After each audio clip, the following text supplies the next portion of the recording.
आपका स्वागत है माय कॉमर्स लाइब्रेरी में। आज हम डिस्कस करेंगे बैंक गारंटी। ठीक है, हिंदी में इसको आश्वासन भी बोलते हैं। ठीक है, ये एक नॉन फंड बेस्ड का टाइप है जिसमें एक्चुअल में बैंक जब ये गारंटी देती है तो एक्चुअल में उस समय पैसा नहीं जाता है, बाद में पैसा जाने की आशंका होती है। ठीक है, इसीलिए इसको कंटिंजेंट लायबिलिटी भी बोलते हैं। इसको मैं बाद में आपको समझाऊंगी। क्या होती है बैंक गारंटी? बैंक आपको गारंटी देती है। ठीक है, क्या गारंटी देती है कि भाई अगर आपने डिफ़ॉल्ट किया फ्यूचर में तो आपके बिहाफ पर पेमेंट वो कर देगी। आप ये समझ लीजिए कि भाई आप सिंपल भाषा में ये बोल दूँ मैं कि जैसे आपने आपके दोस्त से पैसा मांगा। ठीक है, कि भाई मेरे को उधारी चाहिए 5,000 रुपये की। मेरा दोस्त बोलता है भाई पिछले ऐसे कुछ किस्से हुए हैं जिसमें मतलब कि तूने मेरे को चुकाया नहीं है, तो मैं ऐसे तो पैसे नहीं दूंगा तेरे को। तो बोले ठीक है, मेरे पापा ना तुमको गारंटी दे देंगे, अगर मैंने तुमको 5,000 रुपये वापस नहीं दिए तो मेरे पापा तुमको दे देंगे मेरे बिहाफ। ठीक है, तो वो पापा से हामी ले लेता है, तो वो भी एक बैंक गारंटी हो गई। तो आप ये समझ लें पापा के बिहाफ पे बैंक खड़ा हुआ है। ठीक है, आप बोरोअर हो, बैंक के पास गए हो कि मेरे को मैं किसी से पैसा मांगता हूँ, अगर मैंने डिफ़ॉल्ट किया तो फिर आप उसको पेमेंट कर दोगे और मेरी जो भी बंधक सिक्योरिटी है उसको आप जब्त कर लेना। बैंक गारंटी इशू करने के लिए जो बायर है वो एक तो मार्जिन देता है, कुछ कोलेटरल सिक्योरिटी देता है बैंक को, और बीजी कमीशन भी पे करता है।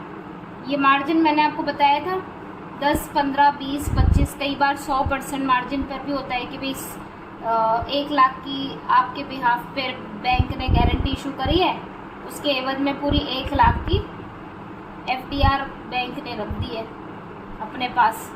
अगर आपने डिफ़ॉल्ट किया तो बैंक आपके बिहाफ पे जो भी बेनिफिशियरी है जिसको भी आपको पैसा देना है उसको बैंक पे कर देगी और आपके FDR को लिक्विडेट करके अपने पास रख लेगी। ऐसा भी होता है, कई बार 10% मार्जिन पर भी होता है कि भाई 1 लाख की बैंक गारंटी पे आपने 10,000 की FD करवा दी।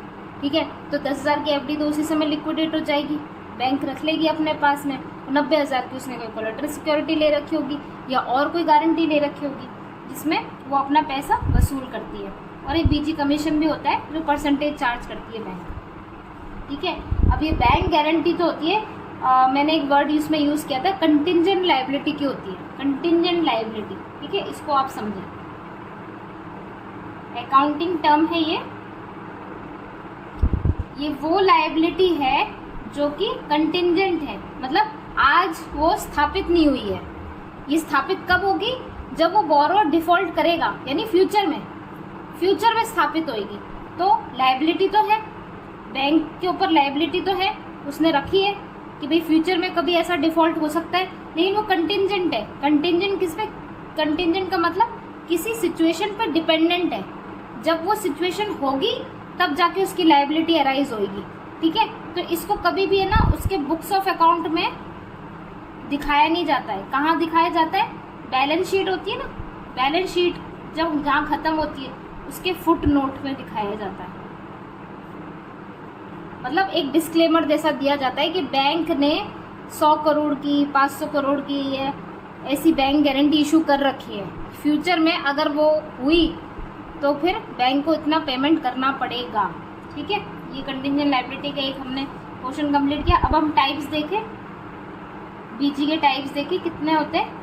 ठीक है, 3 टाइप्स होते हैं, फाइनेंशियल, परफॉर्मेंस और एक हो गया अपना डिफॉल्ट। फाइनेंशियल बैंक गारंटी, अभी वो दोस्त वाला एग्जांपल लिया था अपन ने कि भाई आपने किसी कॉन्ट्रैक्ट कर रखा है और उससे उधारी ले रखी है, 1 लाख रुपए की उधारी दे रखी है, लेकिन जो उधार देने वाला है उसको विश्वास नहीं है आप पर, क्योंकि आपने पहले कोई डिफ़ॉल्ट किया होगा या ट्रस्ट का इशू हो सकता है। तो क्या करेगा वो जाएगा बैंक, अपनी बैंक के पास में कि भाई आप मेरे को बैंक गारंटी दे दो, कल को अगर मैंने डिफ़ॉल्ट किया तो आप मेरे बेनिफिशियरी को आप पेमेंट कर देना, ठीक है। तो यहाँ तो होता है अमाउंट का मामला होता है, ठीक है, अमाउंट वाइज होता है। अमाउंट जितना अमाउंट का बीजी होता है वो सिंपली पे हो जाता है, ठीक है, पे on behalf of borrower, purely financial, ठीक है। दूसरा होता है परफॉर्मेंस, मतलब आप कोई क्रिया करने के लिए बाध्य हो।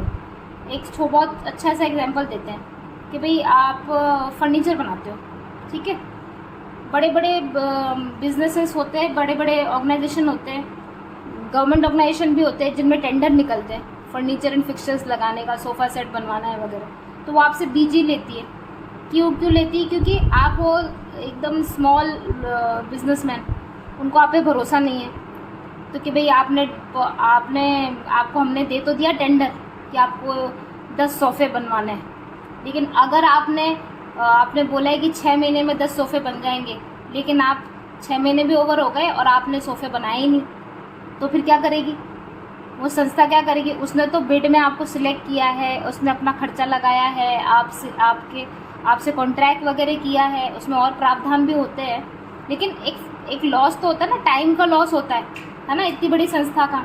तो वो परफॉर्मेंस गारंटी होती है, मतलब वो आपके परफॉर्मेंस, जो आपको कॉन्ट्रैक्ट दिया गया है, काम दिया गया है, उसके परफॉर्मेंस पे डिपेंड करता है। अगर आपने वो परफॉर्मेंस कंप्लीट नहीं किया तो उससे जो भी फाइनेंशियल लॉस होने वाला है, ठीक है, जो भी एक्सपेक्टेड फाइनेंशियल लॉस होने वाला है, उसकी भरपाई इस बीजी के थ्रू होती है। तो जो भी फाइनेंशियल लॉस एस्टिमेट तो कॉन्ट्रैक्ट में लिखा होता है, तो जैसे ही आप परफॉर्मेंस नहीं करेंगे तो बैंक क्या करेगी, क्योंकि उसने गारंटी इशू करी है, वो फाइनेंशियल लॉस जो है वो बैंक उस बेनिफिशियरी को, उस कॉन्ट्रैक्ट होल्डर को, यानी गवर्नमेंट डिपार्टमेंट या जो भी डिपार्टमेंट है उसको पे करेगी, ठीक है। तो यानी इसका क्या हो गया, परफॉर्मेंस पे डिपेंड हो गया, ये फाइनेंशियल नहीं है, परफॉर्मेंस पर है, कॉन्ट्रैक्ट पे लिखा होगा, ठीक है। एक होता है डिफर्ड, एक होता है डिफर्ड बैंक गारंटी। ये मेनली टर्म लोन का ना सब्सटीट्यूट होता है एक तरीके से। टर्म लोन में क्या होता है, जब हम कोई मशीनरी या कोई कैपिटल गुड्स के लिए लोन लेते हैं तो टर्म लोन मिलता है, मतलब टर्म लोन का मतलब आप किस्तों में बैंक को चुकाओगे, ठीक है ना। इसमें क्या होता है, बायर और सेलर है, भाई आपको कोई कैपिटल गुड्स खरीदनी है, मशीनरी मंगवानी है, ठीक है, लेकिन आपके पास एक साथ एक मुश्त इतना पैसा नहीं है, और आप सेलर से आपने बात कर ली है, कॉन्ट्रैक्ट कर लिया है कि भाई मैं तो मंगवा लूँगा तेरे से, लेकिन मुझे ना एक सुविधा चाहिए। क्या चाहिए? कि मैं किस्तों में पेमेंट कर सकूँ तेरे को। तो सेलर बोलता है अच्छा, मतलब किस्त में पे करेगा, पहले 10%, फिर 15%, फिर 20%, ऐसे। तो बोलता है ठीक है, लेकिन मैं कैसे आश्वासित हूँ कि भाई तू मेरे को किस्तों में पेमेंट कर ही देगा? अगर तूने डिफ़ॉल्ट कर दिया तो मैं तो गुड्स तेरे को, कैपिटल गुड्स मशीनरी जो है तेरे को पहले ही डिलीवरी कर दूंगा, तो मैं कैसे आश्वासित हूँ कि भाई तू किस्तों में मेरे को पेमेंट कर देगा? तो वो बोलता है रुक, मैं अपने बैंकर के थ्रू क्या करूँगा, एक डिफर्ड बैंक गारंटी इशूड करवाऊँगा। जब भी मैंने कोई भी किस्त अगर मिस करी तो बैंक मेरे बिहाफ पे तेरे को पेमेंट कर देगा। अब आप सोचिए कि इसमें ना ऐसे तो टर्म लोन लेके भी मतलब कि ये काम कर सकता था। ये तब होता है जब है ना ओवरसीज़ का ट्रांजैक्शन हो, मतलब आपने मशीनरी ओवरसीज़ में मंगवाई हो और सेलर जो आपको किस्त में रेट ऑफ इंटरेस्ट चार्ज कर रहा है ना, वो सस्ती है आपके खुद के कंट्री के टर्म लोन से, तब ये बहुत बेनिफिशियल रहता है डिफर्ड पेमेंट गारंटी। तो इसमें क्या है, आप बैंक ने आपको किस चीज़ की गारंटी दी है, किस्तों में पेमेंट करने की। जैसे आप वो किस्त मिस करोगे तो बैंक आपके बिहाफ पे पेमेंट कर दे, तो बैंक का उस समय कोई पेमेंट नहीं गया। एक्चुअल पेमेंट कब होगा, जब फ्यूचर में कोई भी किस्त की आपने डिफ़ॉल्ट करी, मतलब पोस्टपोन करी, ठीक है। तो ये पोस्टपोन के लिए जो गारंटी दी जाती है वो होती है डिफर्ड पेमेंट गारंटी। चलिए आज के लिए इतना ही, बैंक गारंटी का पूरा आज यही फिनिश होता है। Thank you.